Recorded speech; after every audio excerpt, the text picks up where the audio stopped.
Hey guys, so today I've got a little helper with me and he has a little problem. He has somewhere he's came in contact with some fleas, probably in our garage where he occasionally goes. But when fleas become a problem on either cats or dogs, I try to use a chemical as a last possible resort. I try not to use anything that might have a possible reaction with their skin or with their health. So I'm going to show you how to make a very safe, and this is totally approved by veterinarians, so this is very safe, and it's safe to put on your cat or dog. But like I always say, do a test spot and consult with your own vet before you use it. But it is a completely effective way to get rid of fleas off of either cats or dogs.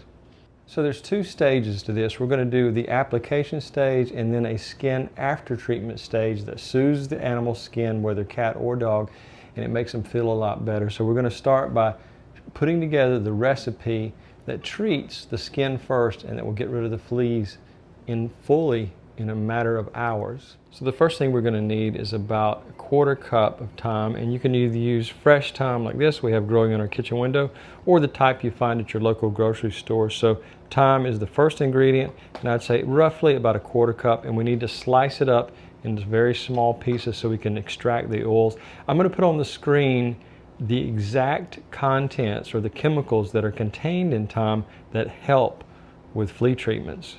Now, I mentioned a quarter cup, but once we cut this all down into its finest parts, it's probably going to end up being just a couple of tablespoons, but we just want to cut it in small pieces here, and we're extracting a lot of those oils. We want to make sure that we just cut it finely as we can, because we're going to go to a process where we extract those oils along with a few other ingredients. So just remember, you want to cut this with either scissors or a knife and get those oils flowing from outside of the leaves and the stems. Now next, you're going to need a whole lemon, and what we're going to do is we're going to use the interior of the lemon, the juices, but we also want to make sure that we collect as much of the rind as possible, because we're going to use that, but we want to zest the lemon and just remove as much of that out of area, because this contains a very special chemical that's going to help us. And while just that little bit of zesting I did there, the whole kitchen I can smell has that lemon smell. So remember, we want to do that first, and we're going to include this in our pot. But the thing you want to remember is make sure that you zest the entire lemon all the way around.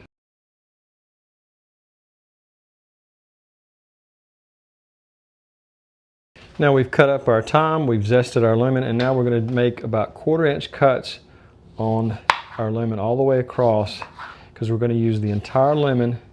So just want to make sure that we get those oils off of the skin first, because that is one of the key ingredients. I'll put on the screen the exact chemical if I haven't already done it. I'll put that up right here so you can see the exact reason. You can do a little bit of research if you want to, but the exact chemical that's found in the skin or the outer area of the lemon, and that's the reason we zest it first, to make sure we remove as much of that as we can to concentrate this formula. So if you watched any of my other videos, you've probably seen me using this gas stove. I really like it. I use it out in the greenhouse where I don't have a dedicated stove. And this actually came from South Korea. They now sell it online. So if you're interested in an emergency stove, or just one you'd have extra stove you'd have around the kitchen that heats up very quickly, you can use this. This is Dr. Howell's, and I'll put a link in the description. But what we're going to need first is we're going to need to bring 1 cup of distilled or highly filtered water to a boil. So take 1 cup. Don't add your lemon zest, your thyme, or your lemons yet. We're just going to bring our water up to a very soft boil before we do that.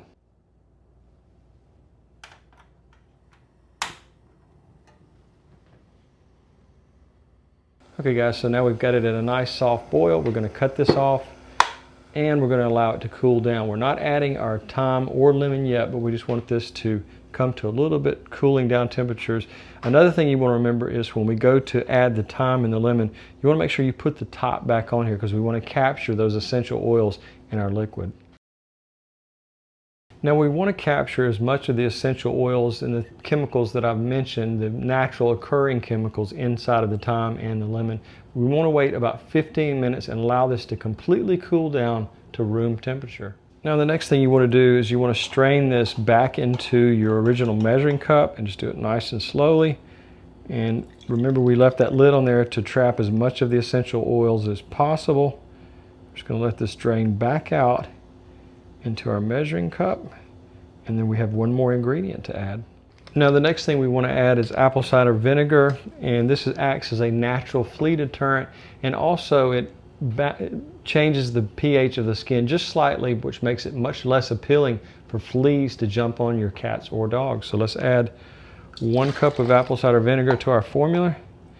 And I think I measured this earlier. It's exactly 1 cup left in the bottle. So we want to use the type of apple cider vinegar that is raw and unfiltered. We're going to mix this together and just let it sit for about 5 minutes for everything to combine and become as potent as it possibly can. Now I like using these dark medical type bottles, and you can buy these on Amazon. I'll put a link in the description, but it has the spray type lid on it so you can store it in the fridge. I would say about in the fridge, you're talking about a storage life of about 3 weeks. Outside the fridge, in the kitchen, not out. You don't want to leave this out in the heat. So inside of a AC house, I'd say about 1 week. So refrigeration triples the lifespan up. So we just want to use a funnel and fill about halfway up, and then I'll talk about application on your pet. So you want to check with your vet first before you apply this. You want to make sure that they're okay with you using this, because your pet may have certain medical conditions that may be an issue there. So again, the way I would apply this, the second precautionary thing, I'd put it on the back of their neck and wait 24 hours and then see if there's any skin irritation or any redness. If there's not, you can slowly apply it over a period of maybe once every 3 days to get rid of the fleas.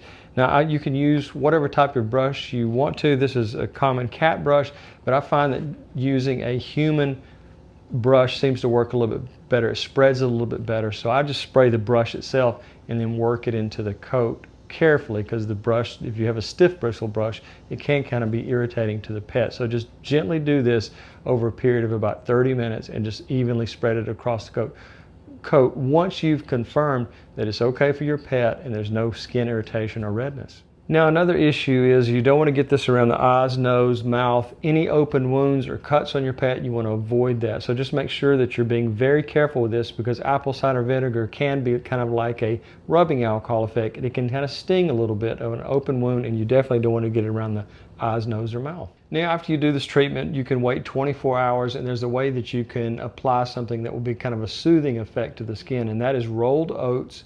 Not flavored of any type, no sugar, just plain rolled oats. Put it in 2 cups of water and let it steep in there. Then take that water and also put it in the same type of spray bottle and then spread it along the coat, and that has kind of a soothing effect. So you just want to do this a day later, and then that can help with any irritations that might have happened with the fleas biting or maybe bites that already existed. So just remember, rolled oats can have that kind of soothing effect. So guys, the reason I'm out of the greenhouse today, it is literally in the mid-90s, and it is just now starting to cool down at nearly 8 o'clock. So if you have any questions about this video or any previous videos, I hope you'll become a public subscriber first. I usually put those people to the front of the line. It's almost impossible to answer 100 to 300 questions and comments per day. So if you are a public subscriber, I'll filter my comments that way and questions, and I'll try to get back to you as soon as possible and give you a very accurate and honest answer. Have a great day.